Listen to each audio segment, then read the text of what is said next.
Günahı olmadan günahsızları saldılar zindana günahsız yere. Hak adaleti pula satarak doldurdular ciblerini haram pul ile. Zulmün karanlığı uzun sürmez ki, bir gün hakikatler çıkacak üze. Vicdan sussa bile Allah görür ki,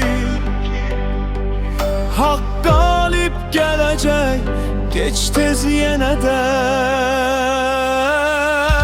Kurulan teleler dönecek geri,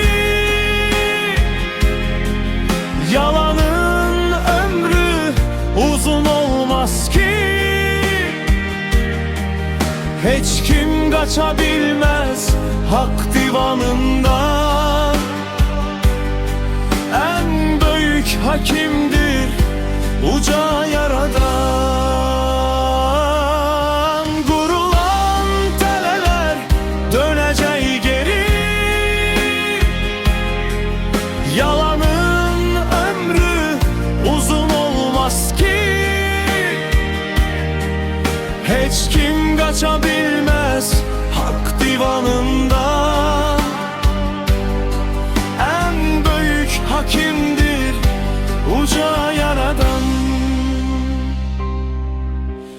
Günahı olmadan günahsızları saldılar zindana günahsız yere.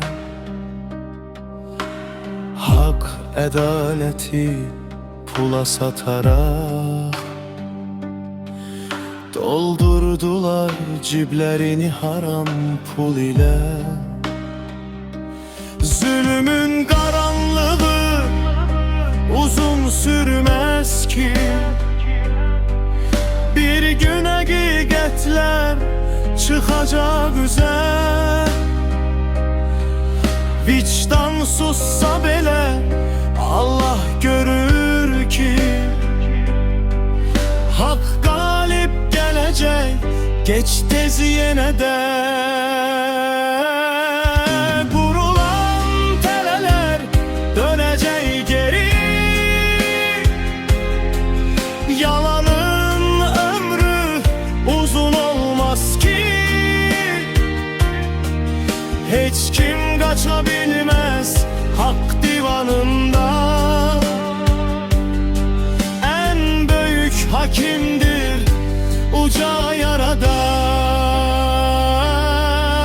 Kurulan teleler dönecek geri,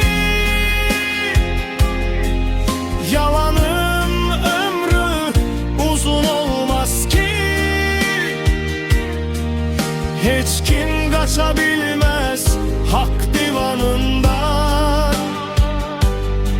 En büyük hakimdir uca yaradan. En büyük hakimdir uca yaradan.